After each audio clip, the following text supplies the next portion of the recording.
नमस्कार, स्वागत है आपका इंडिया न्यूज 53 में। आपके साथ मैं हूं फिरदौस। आई नजर डालते हैं आज की गतिविधियों पर। शाहपुर क्षेत्र के सुखपुरी घाट पर अवैध खनन कर रहे माफियाओं पर कार्रवाई करने गई खनिज विभाग की टीम के साथ माफियाओं ने विवाद कर उनके साथ झूमाझमटी की। इसकी शिकायत शाहपुर थाने में की गई है। शाहपुर क्षेत्र के सुखपुरी घाट पर माइनिंग विभाग को अवैध रेत उत्खनन और परिवहन की शिकायत प्राप्त हुई थी, जिसके बाद खनिज निरीक्षक अपने स्टाफ के साथ वहां पहुंचे और अवैध रेत उत्खनन और परिवहन कर रहे एक ट्रैक्टर को और उसके चालक को उन्होंने रोका। जिसके बाद ट्रैक्टर चालक और ट्रैक्टर मालिक द्वारा खनिज निरीक्षक और उनके स्टाफ के साथ अभद्र रेत और गाली गलौज की गई और कहा कि ट्रैक्टर शाहपुर के भाजपा नेता का है, आपसे जो बनता है वो कर लो। और इतना ही नहीं, उनके साथ झूमाझमटी भी की। जिसके बाद माइनिंग निरीक्षक ने इस पूरे घटनाक्रम की शिकायत शाहपुर थाने में की है। आपको बता दें किस तरह से शाहपुर के एक भाजपा नेता की शय पर अवैध उत्खनन शाहपुर क्षेत्र में जोरों पर चल रहा है। शाहपुर में कल एक खनिज अधिकारी जो है उनके द्वारा कोई कार्रवाई की गई थी, तो उसमें कुछ लोगों ने उनके द्वारा ट्रैक्टर छुड़ाने का मामला सामने आया था। तो खनिज अधिकारी के द्वारा थाने पे आकर शिकायत की गई थी। उसमें 353 का मामला कायम किया गया है 3 लोगों के खिलाफ में, और जल्द ही उसके अंदर जो है वो गिरफ्तारी भी कर ली जाएगी। पार्टी भेजी हुई है और जल्द ही जल्द हम लोग गिरफ्तारी करके अग्रिम कार्रवाई करेंगे। राहुल गांधी की सदस्यता समाप्त करने के विरोध में कांग्रेसी कार्यकर्ताओं ने विरोध प्रदर्शन किया। इस दौरान बुरहानपुर में भाजपा सरकार का पुतला दहन किया गया। बुरहानपुर कांग्रेस के पूर्व राष्ट्रीय अध्यक्ष राहुल गांधी की सदस्यता समाप्त होने के बाद कांग्रेस जगह जगह सड़क पर उतरकर विरोध कर रही है। इसी के चलते बुरहानपुर में भी युवा कांग्रेस ने राहुल गांधी के समर्थन में शहर के जयस्तंभ चौराहे पर भाजपा सरकार का पुतला दहन कर भाजपा सरकार और प्रधानमंत्री के खिलाफ नारे लगाए। युवा कांग्रेस जिला अध्यक्ष उबैदुल्ला ने कहा, केंद्र सरकार विपक्ष की आवाज को दबाया जा रहा है। देश में लोकतंत्र खत्म हो रहा है। हमारे नेता राहुल गांधी की सदस्यता खत्म कर दी गई है। जीपीसी नहीं कराई जा रही। इसे लेकर युवा कांग्रेस आंदोलन कर रही है। इस दौरान कांग्रेस प्रदेश महासचिव अजय रघुवंशी ने कहा कि इतिहास का सबसे काला दिन है। हमारे नेता की सदस्यता खत्म कर दी गई। बोलने का अधिकार छीन लिया जा रहा है। इस दौरान पूर्व ग्रामीण अध्यक्ष किशोर महाजन, युवा कांग्रेस के सभी युवा मौजूद थे। देश में लोकतंत्र खत्म हो रहा है। हमारे नेता राहुल गांधी जी को उनकी सदस्यता खत्म कर दी गई है। क्या हमारे देश में जनता के हित में आवाज़ उठाना गलत है? कोई आवाज़ उठा रहा है तो उसके लिए ईडी की जांच हो रही है। और हमारे राहुल गांधी जी सदन में ये बात कर रहे हैं, देश में ये बात कर रहे हैं कि जीपीसी करवाना चाहिए। इसको लेकर मोदी जी की चुप्पी साधे हुए हैं और राहुल गांधी जी की सदस्यता रद्द करवा रहे हैं। इसी को लेकर युवा कांग्रेस पूरे देश भर में विरोध प्रदर्शन आंदोलन कर रही है। और अगर हमारे राहुल गांधी जी के साथ न्याय नहीं किया और ऐसी अन्याय करते रहे तो युवा कांग्रेस पार्टी पूरे देश में विरोध प्रदर्शन करते रहेगी। इसका पुतला दहन किया है? हमने भाजपा सरकार का पुतला दहन किया है। से आज देश के लिए सबसे दुर्भाग्यपूर्ण दिन है। काला दिन एक प्रकार से है क्योंकि हमारा देश विश्व का सबसे बड़ा लोकतांत्रिक देश है और आज लोकतंत्र की गला घोटकर हत्या करने का काम ये भाजपा सरकार ने किया है, जो संविधान के साथ पूर्ण रूप से सीधा खिलवाड़ है। आम जनता की आवाज़ को दबाने का काम ये भाजपाइयों ने किया है और अफसोस इस बात का है कि इनका दोगलापन दूर नहीं होता। कई भाजपाई नेताओं पर, कई विधायकों पर, हमारे बुरहानपुर जिले के नेपानगर विधायक पर भी सजा होने के बावजूद भी अभी तक उन पर कोई कार्रवाई नहीं होना, ये अपने आप से बता देता है कि भाजपाई द्वेषपूर्ण राजनीति कर रही है और हमारे नेता की आवाज़ दबाने का काम जो कर रही है तो इसमें वो सफल नहीं होंगे। हमने आज उनको चेता रहे हैं कि ये आज आपका हमने पुतला जलाया है, कल उग्र से उग्र आंदोलन होगा क्योंकि देश हमारा देश है और हमारे लोकतंत्र को बचाने का फर्ज हम सबका बनता है।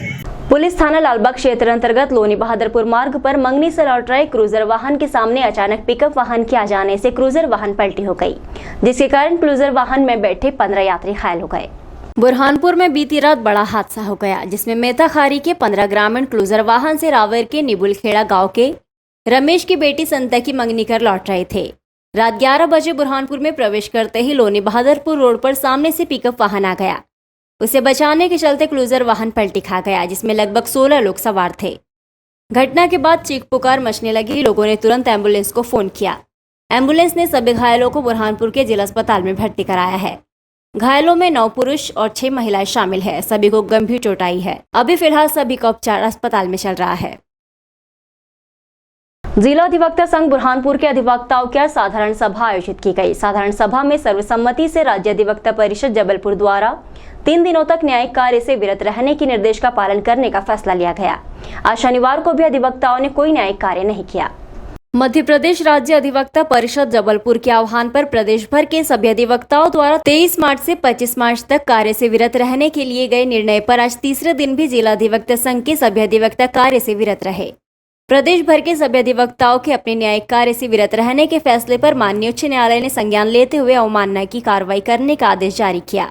दरअसल कार्य से विरत रहने का कारण उच्च न्यायालय जबलपुर का वो आदेश है जिसमें 25 चिन्हित प्रकरणों को 3 माह की अवधि में निराकरण करने के निर्देश दिए गए हैं। प्रदेश भर के अधिवक्ताओं द्वारा इस आदेश का विरोध किया गया है। इसके बाद प्रदेश भर के अधिवक्ताओं ने कार्य से विरत रहने का निर्णय लिया गया। इस बीच माननीय उच्च न्यायालय जबलपुर द्वारा अवमानना कार्यवाही के आदेश के बाद आज जिला अधिवक्ता संघ के सभी सदस्यों की एक साधारण सभा का आयोजन कर मध्य प्रदेश राज्य अधिवक्ता परिषद के कार्य से विरत रहने के निर्णय का समर्थन करते हुए आज भी न्यायिक कार्य से विरत रहे। साधारण सभा में अधिवक्ताओं ने अपने विचार रखते हुए कहा कि हमारी मातृ संस्था राज्य अधिवक्ता परिषद है, उसके निर्देश का पालन करना हम सब अधिवक्ताओं का कर्तव्य है। यदि हमें जेल भी भेजा गया तो हम जेल में जाने को तैयार है, लेकिन हम किसी भी प्रकार का कोई न्यायिक कार्य नहीं करेंगे। गौरतलब है कि माननीय उच्च न्यायालय की अवमानना कार्यवाही के आदेश के बाद जबलपुर अधिवक्ता परिषद के सदस्य दिल्ली सीजेआई से मुलाकात करने के लिए पहुंचे हैं, जिसके बाद अगली रणनीति तैयार की जाएगी। फिलहाल आज कार्य से विरत रहने का तीसरा दिन है। मध्य प्रदेश राज्य अधिवक्ता परिषद जबलपुर के अगले निर्देशों के मिलने पर सभी अधिवक्ता इसका पालन करेंगे। पुलिस थाना शिकारपुरा क्षेत्र अंतर्गत जैनाबाद के पास बलवार टेकड़ी पर मामूली बात पर हुए विवाद में एक वृद्धा के साथ की गई मारपीट से वृद्धा की मौत हो गई। वृद्ध महिला के परिजनों ने मारपीट करने वालों पर हत्या करने का आरोप लगाया है। पुलिस ने मर्ग कायम कर जांच शुरू कर दी है। बुरहानपुर के जैनाबाद बलवार टेकड़ी पर अचानक विवाद हो गया, जिसके बाद कुछ युवकों ने वृद्ध महिला के साथ मारपीट की। पेट में गंभीर चोट आने के बाद उपचार के दौरान महिला की मौत हो गई। प्राप्त जानकारी के अनुसार चंपाबाई सुनहरे की निवासी गायत्री के साथ गांव के सागर चरण ज्ञानेश्वर मजाक कर रहे थे। मजाक के दौरान उसे थप्पड़ मार दिया। नानी चंपाबाई ने युवकों को फटकार लगाई, जिससे नाराज होकर युवक सागर, चरण और ज्ञानेश्वर ने चंपाबाई के साथ मारपीट की।